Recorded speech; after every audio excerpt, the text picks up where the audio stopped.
So he's preaching something different to what you believe. So what I am against, and I'm not ashamed in saying this, I'm against Islam, and I'm against Sharia law. And So the reason do you hate it? It's not helpful. I hate it, yes, as an ideology. So you and as hate a system. Mohammed, peace be upon him? No, I don't. You see, you literally, I'm saying one thing, you're ignoring what I'm saying, and then you're putting words in my mouth. So listen to my words and engage with what I'm saying, rather than just using it for your own soundbite. I do not hate Mohammed, I can't hate Mohammed because I don't know him. But I hate the ideology of Islam, and I hate Sharia law, and I hate it for three reasons actually. Firstly, I hate it because it is not true and it leads people into falsehood. Secondly, is because it leads people into degenerate behaviour, such as abortion and polygamous marriage, and persecuting and discriminating Christians. And three, because Sharia law is an apartheid system that would seek to make me as a Christian a second-class citizen in an Islamic state. And just as if I was trying to impose an apartheid system on you because of the colour of your skin, which is something black people have really experienced, or because of your religion as a Muslim, you would hate that system of law. I don't think there's anything wrong with me hating a system of law that wants to turn Christians into second-class citizens. So if I'm promoting that, like what the things you just mentioned, then you would hate me too, because I'm the one promoting that type of ideology and that rhetoric. Is that your question? Ready to reply. So my reply is, as a Christian, we are taught and we practice making a distinction between the sinner and the sin. And we're taught very clearly as Christians, and we do this. Everyone else in the world doesn't do this. Not everybody in the world does this, but we do. We make a distinction between sinner and sin. And what we're taught, and my brothers and sisters are confirming it for you, that they've all heard this as well, is that we love the sinner and we hate the sin. So as a Muslim, as a human being, I cannot hate you. Even if you promote that I should be made a second-class citizen, I don't hate you. I actually love you because I want you to come to the truth, to a better truth that will mean that you don't teach that. But what you teach, I will oppose.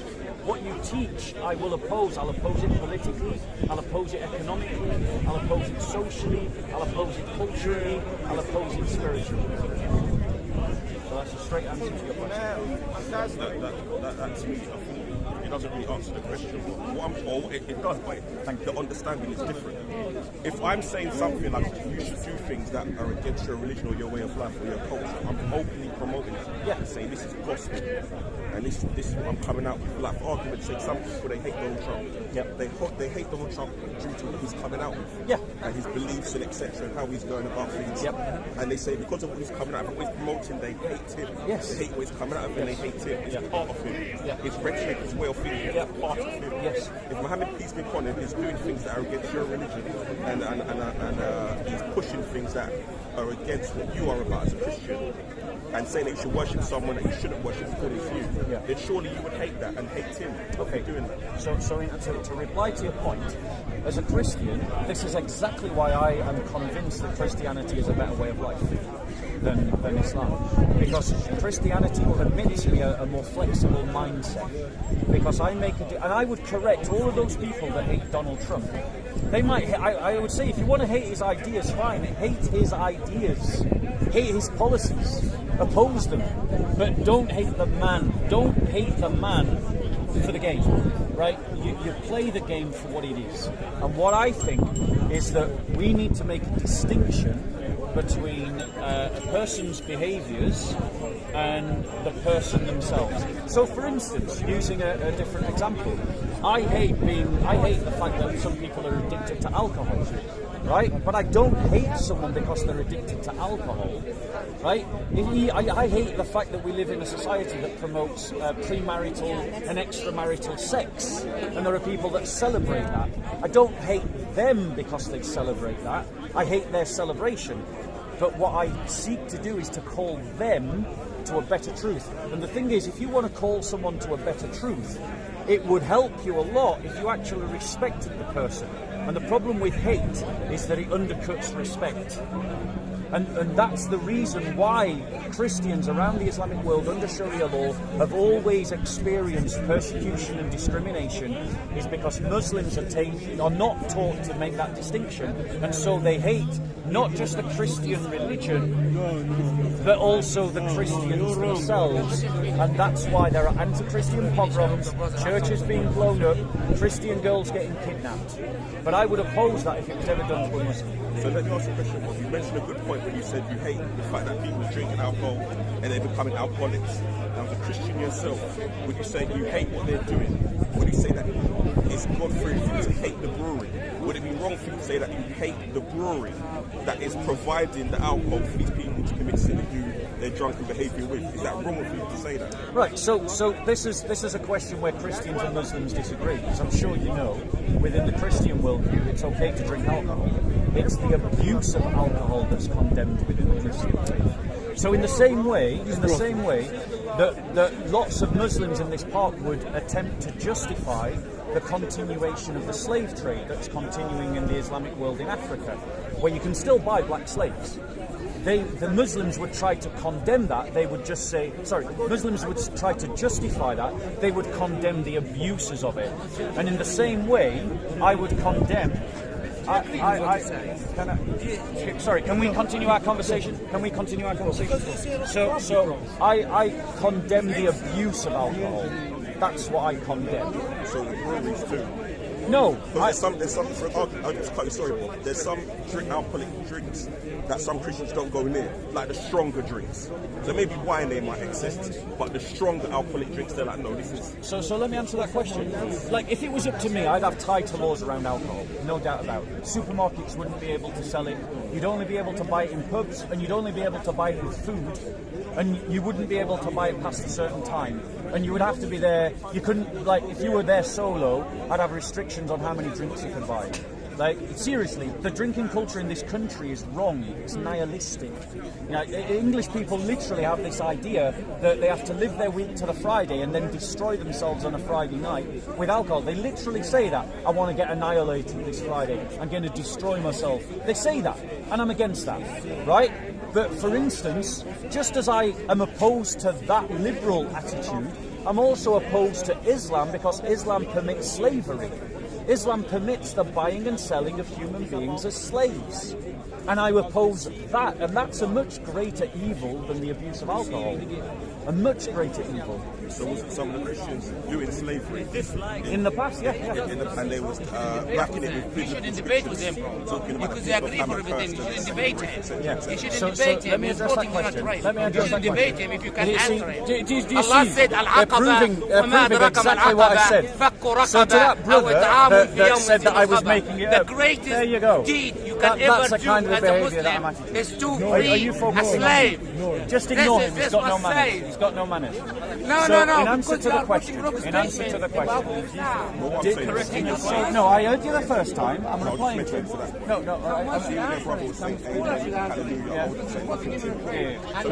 He wasn't doing what he's doing. Fair enough. Right. But he wasn't doing what he's doing.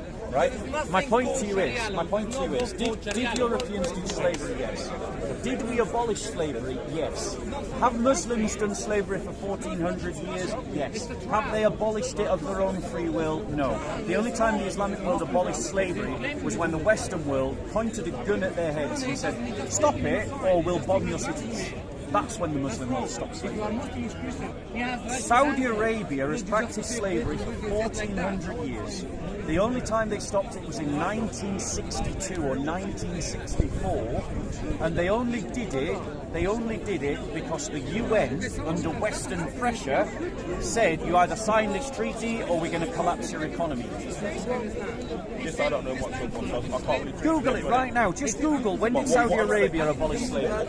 What I'm saying, Bob, is you said that they... Just because someone's black doesn't mean they know history any more than just because someone's white. That doesn't mean anything. The colour of your skin doesn't make you an expert in history. What I'm saying, Bob, you said that they stopped slavery because the West said if say don't stop it, they're going to we're going to bomb you to oblivion. But then on the flip side, you're saying that still goes on today in Saudi Arabia, and the West haven't gone there and attacked it and bombed it beyond oblivion. Currently, the only places where slavery is legal in this world, the only place that I as a white man can go and buy a black child as a slave is in the African Islamic world, in Chad, in North Sudan. These are places where I can go and buy a black child as a slave today for less than a McDonald's. So why has no one bombed it?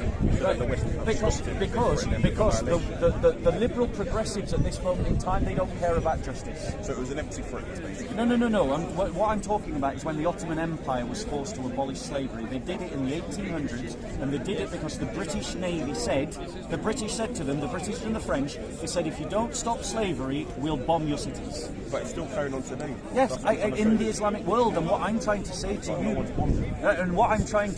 you, is that that's a problem with Islam. No, it's a problem with the West, because the West So is so bad. it's the West's fault that the Islamic world has continued the slave trade. No, what I'm trying to say, I agree, we should be harder on the Islamic world. what I'm saying is that you're saying that they threaten them that if it's going to carry on, that they're going to bomb them. The past. What you're saying is it's still carrying on today. It is, yes. I'm saying, why have they not bombed us? I agree. The Western world should be far harder on any Islamic country that still has slavery as a legal practice. And we should not be frightened to topple governments, and we shouldn't be frightened to collapse economies, and we shouldn't be frightened to kill leaders. Any leadership or government in the Islamic world, like ISIS, that tried to re-establish the slave trade, that continues in the slave trade, I personally believe in Western intervention, and we should force them that if they can't be the better human being that they should be because of Islam, that we should force them to be better human beings by ending the slave trade at the point of a gun. So when they was defending slavery in regards to the Hamites or the people of Ham and so forth, Yep. was that wrong of those Christian preachers doing Absolutely it was. And the thing is, what you probably don't know, but this is an interesting fact of history that you should go away and look at, is that in American museums they have what are called slave Bibles. And what happened is that when they gave the slave Bibles to the slaves, they actually took out huge numbers of verses because they realized that if they gave them the Bible without editing it, the people would read the Bible and realize that slavery is wrong. And you can see those Bibles in American museums today. They're called slave Bibles, and they're edited Bibles where they take out whole passages, entire chapters and verses of the Bible, because they knew if they just gave them the Bible without editing those verses out, the slaves would get the idea that slavery is wrong. And that says to you everything you need to know about the Bible.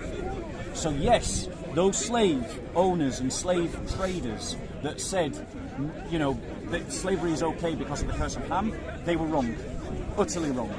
And interestingly, that interpretation is a very late interpretation, and it comes actually out of the Enlightenment, because the categories of race that we all think in today isn't actually a Christian idea, it's an Enlightenment idea. Christians had no concept prior to the Enlightenment of these categories of race. Nobody did. But it talks about different cultures in the Bible. Different cultures, so different the nations, Hamites, yes. It talks about different nations. Yeah. So what I'm trying to say is, it talks about, not that I'm completely clued up on this, but it talks about some people, that some nations they're cursed, and they're not on the same level. Yeah. So the Gentiles, it talks about other nations, and sometimes it talks about them in a derogatory way. So if you're going to follow what Christianity is teaching, then you're going to look at these people like they are second rate. Like, I'll give you an example. Some people often talk about the story of the Canaanite woman, where Jesus did not want to help her because she was an Israelite. She was a Gentile. He even referred to her as a dog. So we all know, even if we're lovers of dogs, that dogs are beneath us. We're not on the same level. If it was a matter of you dying and a dog dying, and you ask me which one should die, I would say this dog, simply because you're over the dog. You and the dog are not on the same level. So what I'm trying to say is it does promote that some people are better than others, or some people are, there's different levels, or in regards to nations. So it's always been, this is even back in the Old Testament. So let me reply to that in full. Okay. So the first reply to that is, when you actually look at the passage, there's two terms for dog in Greek. Okay, the term that is used when Jesus says that it would be wrong to give the meat to the dogs, the term that is used in the Greek is what's called a diminutive. A diminutive, we have it in Spanish, and I'm bilingual. Spanish is my second language. A diminutive is not always an insult. A diminutive can actually be a compliment. In the north of England, they'll use terms like flower, petal, pet. They use the word pet in the north of England, and it's not an insult. It's a term of affinity. Now, I've used that term myself, and people outside of northern culture have thought I'm being insulted, but I'm not being insulted. And that's actually what's happening when Jesus uses that term dog to the woman. He's using a diminutive that isn't an insult, it's a term of affection. In the same way that in the north of England, they say, hey up love, hey up pet, hey up petal. Right? It's not an insult. It's an informative term. Now, hold on one second. Because if you're going to say that this is a problem, then you should, if you're consistent, have a problem with Mohammed who said that Satan looks like a rusty black man. Mohammed who said that you should obey your leader even if he is an Ethiopian with a head like a raisin. Now, that is kind of insulting language that Mohammed used of black people, right? And so the reality is, well, if you're going to condemn that, then you should condemn Mohammed. He tried to say that Mohammed said that. But the question is, will you be consistent? Are you brave enough to be consistent? That's what he tried to say that Mohammed said. So I was asking you to don't be distracted by these people. They just get exactly, he can't say it. Yeah. What I'm saying to you is he refused to help her based on the fact that she was a Gentile. Yeah. So it's not like he's saying, I might say, pet to a girl, but we're still on the same level. Yeah. I'm not going to respond. If I called you a dog and refused to help you, that means I'm looking at you like you are beneath me. Did he help her? Yeah, Gentiles were dogs. Right, eventually, but she had to beg for help. If you look, and usually, sorry, but let me finish. If I ask any Christian here, anyone, even these ones here right now that are hearing our discussion, if I ask for Jesus to help me right now, if I come to Jesus, will he help me? Will he embrace me? They'll all say yes. In the case of that story, she begged for Jesus' help, and eventually Jesus dealt with her. So he didn't want to deal with her simply because she was a Gentile and she was not Israelite. So there was a difference in regards to nation. So shall I reply to that? So the actual... Sorry, I don't expect the point I'm trying to make is that when you say that he was saying it in like a nice way, it's clearly in that reference. It wasn't nice. So let me reply to that. Yeah. It clearly was nice, and we know that it was nice because... No, I didn't interrupt you, so let me speak without interruption. It clearly was a term of encouragement because rather than being discouraged, the woman continued to ask. And the reality is, if you speak to any Christian who's mature in their spirituality, they will tell you that no, Jesus doesn't always answer your prayers, he doesn't always give you what you want, because sometimes he either wants you to ask because it draws faith out of you, or it's not good for you, the thing that you ask for. And so Christians understand that Christ taught persistence in prayer. That's one of his key teachings. That's the parable of the widow and the unjust judge, one of the parables that Jesus is teaching.